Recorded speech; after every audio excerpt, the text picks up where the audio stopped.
नमस्कार मित्रांनो, चैतन्य वस्तूच्या आपल्या यूट्यूब चॅनलमध्ये आपलं सर्वांचं स्वागत आहे. कालच्या आपण व्हिडिओमध्ये शनीचे 7.5बद्दल आपण माहिती बघितली. कुठल्या राशींना आता 7.5 संपत आहे, कुठल्या राशीला कुठल्या 7.5चा टप्पा चालू होतो ह्याबद्दल आपण जरा माहिती घेतली थोडक्यामध्ये. तसं 7.5मध्ये जे करायचे आहेत उपाय त्याची आपण थोडक्यात माहिती घेतली. आज ह्या व्हिडिओमध्ये आपण थोडक्यात माहिती जाणून घेऊ की शनीची पनौती म्हणजे काय. तर थोडक्यात शनीची पनौती म्हणजे एखाद्या जन्मराशीला 4थ्या आणि 8व्या स्थानामधून जेव्हा शनी महाराजांचं जेव्हा भ्रमण होतं तेव्हा त्या 4थ आणि 8म स्थानाच्या जन्मराशीवरून जे त्याचं भ्रमण होतं त्या 2 राशींना आपण शनीची पनौती लागली असं आपण थोडक्यात म्हणतो. त्याला अडीचकी लागली असं म्हणतो आपण, किंवा काही जण त्याला शनीची ढैयाई असं म्हणतात. जनरली 30 वर्षानंतर एका राशीला 7.5 येते असं ज्योतिषशास्त्रामध्ये सांगितलेलं आहे. आणि त्यानुसार 30 वर्षानंतर एखाद्याच्या माणसाच्या आयुष्यामध्ये 7.5 येते. जेव्हा ती 7.5 लागते एखाद्या 3 राशींना, त्यानंतर त्याच्या ज्या पाठीमागील ज्या 2 राशी असतात, चतुर्थ आणि 8व्या स्थानाला जेव्हा चंद्र राशीला जन्मराशीला त्याचं भ्रमण चालू असतं चंद्राचं, तेव्हा त्या 2 राशींना शनीची पनौती लागली असं म्हणतात. भगवान शनी महाराजांनी भगवान शिव शंकराची खूप आराधना केली. त्यामुळे भगवान शिव महादेवांनीच शनीला कर्मन्यायाधीशपद ह्या गोष्टीची त्यांना पदवी प्राप्त झाली. म्हणजे थोडक्यात शंकर महादेवांनीच त्यांना ही उपमा, त्यांना हे कार्य त्यांच्या हाती सोपवलं आहे. चांगल्या कर्माची चांगली फळं आणि वाईट कर्माची शिक्षा आपण ज्याला जाणतो शनी महाराजांच्या सगळ्याच गोष्टीला. तर असं म्हणतात की शनी 7.5मध्ये किंवा पनौतीमध्ये फार त्रास होतो किंवा बऱ्याचशा गोष्टी पीडा होतात. असं काही नाही आहे. शनी महाराज कोणाचंच वाईट करत नाहीत. शक्यतो ते फक्त एवढंच करतात की ज्यांची चांगली कर्म आहेत त्यांना चांगली फळं मिळतात. त्यांची पूर्व आयुष्यामध्ये ज्यांची वाईट कर्म होती त्यांना काहीतरी बाबतीमध्ये त्रास पीडा, ज्याला आपण शनी महाराजांची थोडक्यात आपण शनी महाराजांची आपल्याला शिक्षा झाली, ज्या आपण त्या बाबतीत आपल्याला जो त्रास झाला त्याला आपण असं हे नाव देतो आपण त्याला. तर ह्या शनीच्या महाराजांची जे पनौती आहे ह्या पनौतीवर आपल्याला घ्यायची काळजी.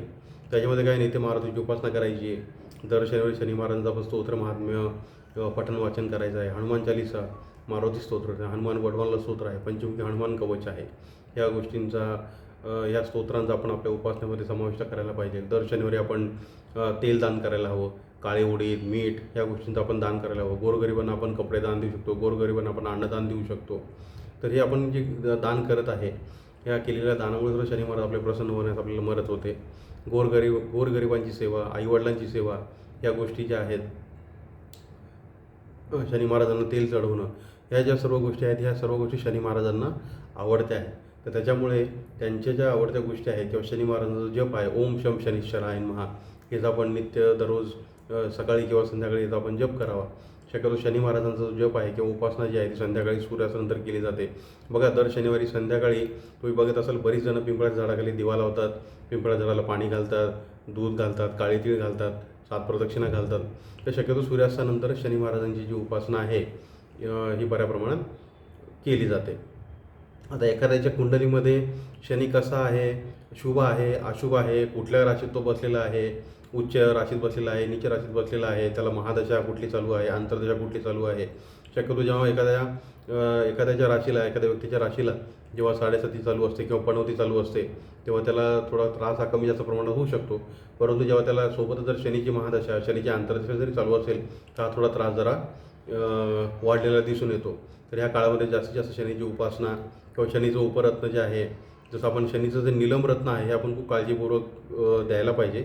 आणि आपण शनी महाराजांचं नीलमरत्न हे काळजीपूर्वक सर्वांना आपण रिकमेंड करतो. परंतु शक्यतो शनी महाराजांचं जे उपरत्न आहे, जसं आपण त्याला म्हणतो लाजवर्त किंवा सोलेमानी हाके, हे आपण उपरत्न जे आहे ते उपरत्न आपण घालण्याचा आपण सल्ला दिला जातो नीलमपेक्षा. कारण काय की ह्या उपरत्नांचा तुम्हाला झालेला चांगला फायदा दिसून येतो. त्यानंतर हे साईड इफेक्ट्स कुठले नसतात. जसं शनी महाराजांचं जे नीलमरत्न आहे कोणाला कधी सूट होतं, कोणाला नाही सूट होत, किंवा त्याचे कधी शुभ अशुभ परिणाम दिसायला मिळतात. तर त्यामुळे आपण हे जे उपरत्न आहे सोलेमानी हाकिक नावाचं किंवा लाजवर्त, तर ह्या ज्या गोष्टी आहेत त्या आपण त्यांना घालण्याचा आपण सल्ला देतो. तसंच ह्या काळामध्ये आपण काय करतो की 7मुखी रुद्राक्ष भगवान श्री शंकराचं जे आहे ते आपण 7मुखी रुद्राक्ष आपण घालण्याचा सल्ला देतो.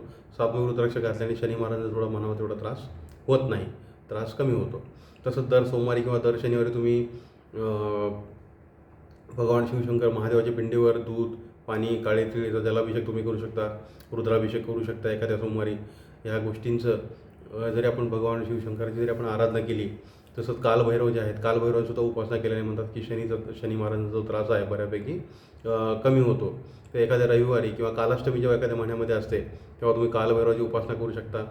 संध्याकाळी जाऊन कालभैरवाला नारळ, खडीसाखर, अगरबत्ती ह्या सगळ्या गोष्टी तुम्ही अर्पण करून तुम्ही शनी महाराजांचा हा जो त्रास आहे हा कमी करण्यासाठी, कमी होण्यासाठी तुम्ही कालभैरवाजींना सुद्धा तुम्ही आराधना करून प्रार्थना करू शकता. या काळामध्ये तुम्ही तुमच्या आईवडिलांची सेवा करा. त्यानंतर कोणाचाही अपमान करू नका, निंदालासी करू नका, कोणाचंही आर्थिक नुकसान बळजबरीने करू नका. ह्या ज्या गोष्टी आहेत सर्वसाधारण आपलं आचरण जे आहे शनी 7:30च्या काळात किंवा पनौतीच्या काळामध्ये आपलं आचरण जे आहे हे आचरण शक्यतो शुद्ध असलं पाहिजे. आपण कोणाचंही वाईट करता कामा नये, कोणाची निंदालासी, कोणाचा अपमान किंवा गोरगरिबांचे आपण पैसे बुडवणं ह्या गोष्टी आपण शक्यतो कधीही वाईट गोष्टी या काळात करू नये, असं मी या आपल्या यूट्यूबच्या जे चॅनल आहे ह्याच्या माध्यमातून मी तुम्हाला सांगत आहे. आता प्रत्येकाची जी कुंडली आहे प्रत्येकाची कुंडली खूप डिफरंट असते. प्रत्येकाच्या कुंडलीमध्ये शनीची स्थिती वेगवेगळी असते. असं नाही की शनी महाराज हे वाईट कर्माचे म्हणजे हे जे आहेत वाईट फळ देतात, पण त्यामुळे तुमच्या कुंडलीमध्ये शनीची परिस्थिती कशी आहे, काय आहे, ह्यासुद्धा गोष्टी खूप बघणं गरजेच्या असतात. शनीची महादशा, शनीची अंतर्दशा किंवा शनी महाराजांची जी 3 दृष्टी असतात, 3री, 7वी, 10वी, ते कुठल्या स्थानावर तुमच्या पडत आहेत, त्यानुसार त्याची काय फळं मिळतील, ह्या सगळ्या गोष्टी आपण जेव्हा एकमेकांची इंडिव्हिज्युअली जेव्हा कुंडली बघतो तेव्हा ह्या गोष्टी आपल्याला कळतात. आजकाल काय होतं की शनी महाराजांची 7:30 किंवा शनी महाराजांची पनौती लागली की काही जण उगीच काहीतरी लोकांना भीतीपोटी काहीतरी गोष्टी, नाही ते उपाय, नाही ते उगीच पैशाचे खर्चिक उपाय दिले जातात. लोकही त्यामध्ये करत राहतात, परंतु असं काही करण्याची गरज नाही. तुम्ही शनी महाराजांची उपासना करा. तुम्हाला काही वाटलं तर तुमची कुंडली एकदा मला कुंडलीचं तुम्ही सशुल्क मार्गदर्शन तुम्ही माझ्याकडून करून घेऊ शकता. तुमच्या कुंडलीमध्ये शनीची परिस्थिती, शनी महाराजांची परिस्थिती किंवा एकूणच सगळ्या नवग्रहांची परिस्थिती कशी आहे, काय आहे, स्थिती काय आहे, त्यानुसार काय उपासना करायला हवी, कुठलं रत्न घालायला हवं, कुठलं रुद्राक्ष घालायला हवं, हे आपण सर्व सखोल मार्गदर्शन आपण एखाद्या व्यक्तीला आपण करतो. आणि आता पण लोकांना खूप छान अनुभव आलेले आहेत.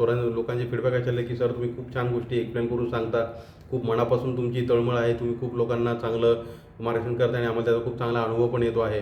तर ह्या दृष्टिकोनातून मी माझा पैसा कमवणं, कुंडली आणि वास्तू विजिट आपण जे करतो, माझा त्या पाठीमागं मित्रांनो माझा उद्देश पैसा कमवणं हा नाही आहे, पण त्याहीपेक्षा ही जी सेवा आहे ही सेवा आपण लोकांना कमीतल्या कमी रास्त दरामध्ये, आज जे मार्केटमध्ये ज्या गोष्टी चालल्या आहेत, उगीच नाही ते खर्चिक उपायातून पैसे कमवायचे, ह्या गोष्टींपेक्षा मी लोकांना वास्तू ज्योतिष आपली जी सेवा आहे ही कमीतल्या कमी रास्त दरामध्ये चांगलं कसं आपण त्यांना मार्गदर्शन करता येईल. माझ्याकडे आज बरीच जणं येतात, खूप निगेटिव्हिटीमध्ये असतात, घाबरलेले असतात. ह्या काळामध्ये किंवा ह्या परिस्थितीमध्ये आपण त्या व्यक्तीला आपण मानसिकरित्या खूप चांगलं आपण पॉझिटिव्हिटी द्यायला पाहिजे, ती मी देतो. त्याच्यामुळे तुम्हाला कुठल्याही प्रकारच्या अडचणी असतील, काही समस्या असतील तर तुम्ही जरूर माझ्याकडे या. मी तुमची कुंडली बघून तुम्हाला सगळ्या गोष्टी व्यवस्थित एक्सप्लेन करून सांगेल. कुठल्याही गोष्टींची उपासना हवी, कुठल्या गोष्टींचा कुठला पिरियड आहे, त्या पिरियडमध्ये आपल्याला त्रास होऊ शकतो, त्याच्याकडून आपली घेण्याची काळजी ही मी सर्व तुम्हाला एक्सप्लेन करू शकतो.